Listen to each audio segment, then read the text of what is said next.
Мен қаланың қызы едім. Үйдің жалғыз еркесімін. Әкем де анам да қатал болды. Аяғымды абайлап бас қызым. Қаланың қызы ауылға барса сөзде сында көп болады деді. Етегіңе ие бол, елге күлкі болма деп қайта-қайта ескертіп отыратын. Солай тәрбиеленіп өстім. Күнге күймеген аппақ денем, ұзын шашым, мың бұралған белім бәрі көзге түсетін. Өзімді сұлумын деп айтпасам да, елдің назары маған ауатынын сезетінмін. Университетті бітірген соң тағдыр мені ауылға алып келді. Жігітім ауылдың тумасы. Сөзіне сеніп, жүрегіме үміт байлап тұрмысқа шықтым. Сол сәтте мен ештеңеден қауіптенген жоқпын, тек бақытты болам деп ойладым. Ауылға түскен алғашқы күн, даладағы самал шаң, мал иісі бәрі маған жат еді. Бірақ ауылдың қарапайым тіршілігі жүрегіме бір жылылық сыйлағандай болды. Сол сәттен бастап мені бір жанар мазалай бастады. Күйеуімнің інісі, ол менен 1-2 жас кіші екен. Үйге алғаш кіргенімде көзіме тура қараған сол еді. Қарашығынан әлде бір отты, жасырын құмарлықты сезгендей болдым. Жүрегім дір ете қалды. Алғашында мән бермедім. Жас қой, балалық шығар деп ойладым. Бірақ күн өткен сайын оның көзқарасы мен қимыл қозғалысы ішімде бір белгісіз сезім оятты. Таңертең өріске сиыр айдауға шықтық. Ол міндетті түрде жанымда жүретін. Қолымнан арқанды тартып алып, жеңеше, сіз шаршайсыз ғой дейтін. Жымиып қана қоятын, бірақ жүрегім әлдеқайда тезірек соғатын. Кешкісін қорада көмектесіп жүрсе, әдейі арқаннан ұстай алатын. Сол бір қысқа жанасу денемді ыстық қылып жіберетін. Мен үндемедім, бірақ өзімнен қорқа бастадым. Кейде ас дайындап жүрсем, үнсіз тұрып қарайтын. Қарашықтары мені шешіндіріп жатқандай ішіме от тастайтын. Мен көзімді тайдырып әкетсем де денем дірілдеп, бір белгісіз құмарлықты сезіп тұратын. Іштей жоқ, бұл күні мен келінмін, ол қайын. Бұлай болмау керек деп өзім тежейтінмін, бірақ жүрекке әмір жүрмейді екен.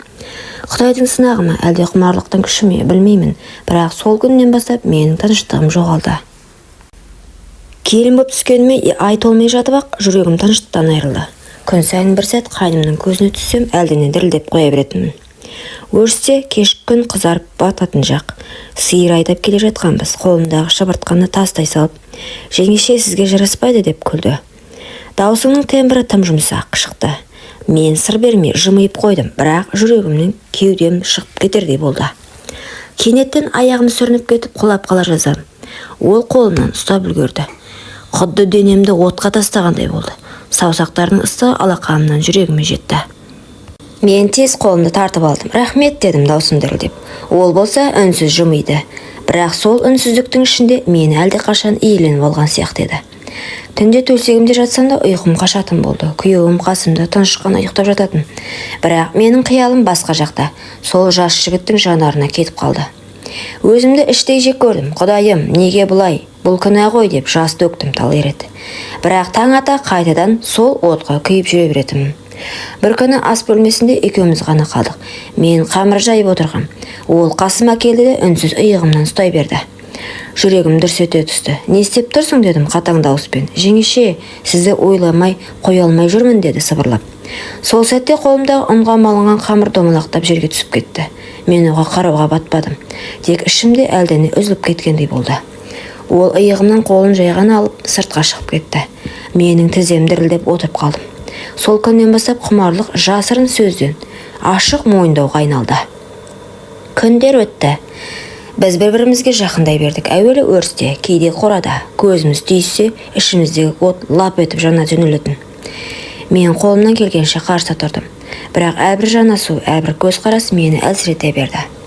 Ақыры бір кеште күйеуім сыртта болған. Мен аулада кір жаюға шыққанмын. Қайным үнсіз келіп, құшарлана арқамнан құшақтай алды. Жүрегім шыдамай дір етіп тоқтап қалғандай болдым. Қойшы, бұлай болмайды дедім. Мен сені сүйем жеңеше, бұған қарсы тұра алмаймын деді ол, даусы дірілдеп. Сол сәтте мен қарсыласудың бәрінен айырылып, оның құшағында еріксіз еніп кеттім.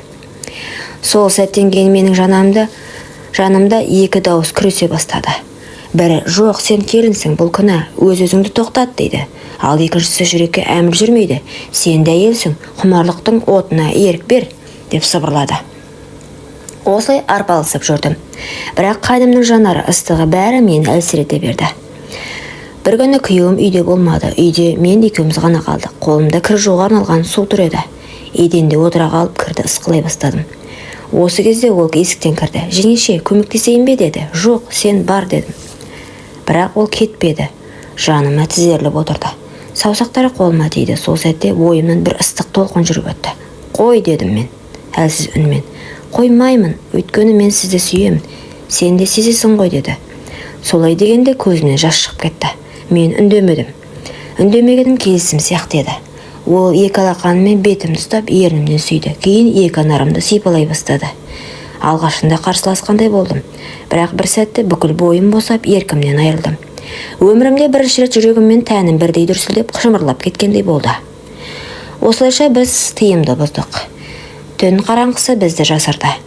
Жастыққа батқан жасым мен ыстық демім араласып кетті. Сол сәтте ұятта үрейді жоғалып тек құмарлық қана үстемдік етті.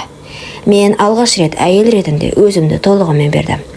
Ол болса жас жалын құштарлықпен құшағын қыса түсті. Таң атқанда ғана мен шошып ояндым. Жанымда қайным жатыр. Кеудемде бір жағынан тәтті діріл, екінші жағынан қарадақтай қорқыныш. Құдайым, біз не істедік деп сыбырладым. Ол болса мені құшақтай түсіп, бұл махаббат, еш өкінбе деді.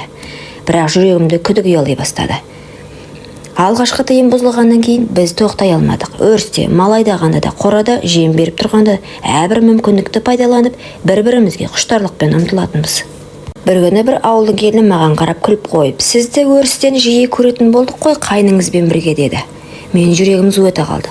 Көзімнің астымен қарасам, ол астарлап айтқандай жымиды. Сол сәттен бастап ішімде үрей күшейе берді. Халықтың сөзі оқ, ел білгенін жасырмайды деп ойладым. Күйеуім де өзгере бастады. Бір күні қасыма келіп, сен соңғы кездері суып кеттің, жүрегіңде басқа біреу бар ма деді. Мен шошып кеттім. Жоқ, неге олай дейсің дедім, жалтара. Ол болса ауыр күрсініп арқасын беріп жатып қалды. Сол түні мен ұйықтай алмадым. Бір жағымда адал күйеуім, бір жағымда тыйым салынған, бірақ құмарлықпен жанымды өртеген қайным.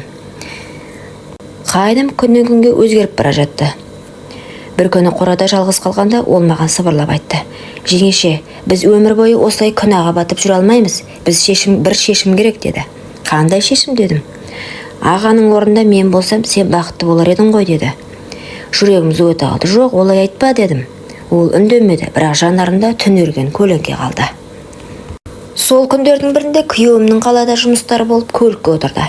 Мен есік алдында шығарып салып тұрдым. Қайным да қасымда жүрді. Күйеуім жымиып, жеңгеңе қарап қой, көмектесіп жүр, мен келемін деді інісіне. Ал ол болса үнсіз басын ғана изеді.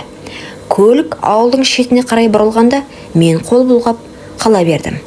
Бірақ дәл сол сәтте жүрегім шым ете түсті. Әйелдің түйсігі ме, әлде бір белгі ме, түсінбедім. Кешке жаман хабар жетті. Күйеуім көлігінен ағашқа соғылып, о дүниелік болыпты. Көліктің тежегіші істемей қалған екен. Жан дүнием ойран болды, жер астына түсіп кеткендей болдым.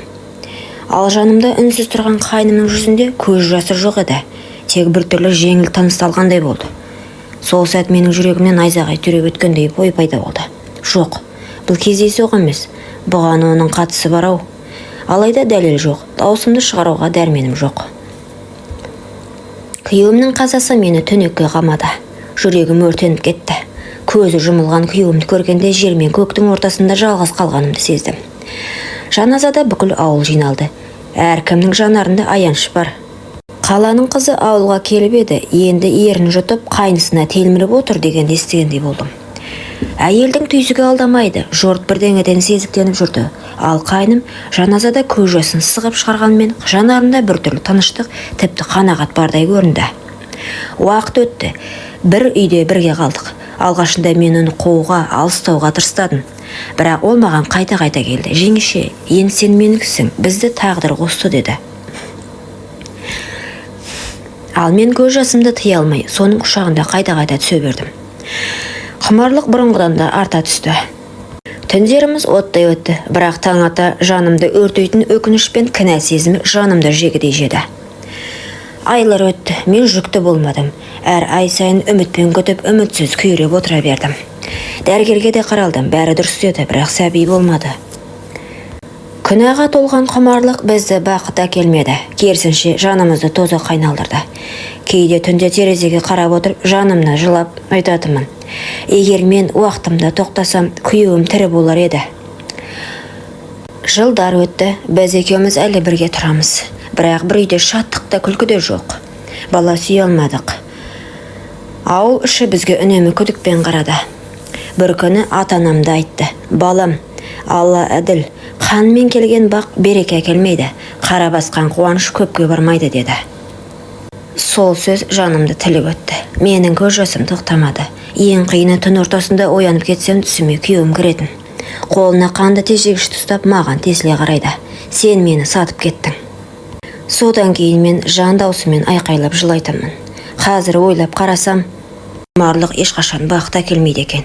Ол тек жүректі өртеп, өмірді тозаққа айналдырады екен. Жастықтың жалына ергендер, бір сәт ойланыңдар. Бақыттың жолы адалдықта ғана. Құрметті оқырман, өмірден алынған сабақ болар оқиғаларды тыңдағыңыз келсе, менің арнама тіркеліп, лайк, комментарий жазып қолдап кетіңіздер. Келесі кездескенше.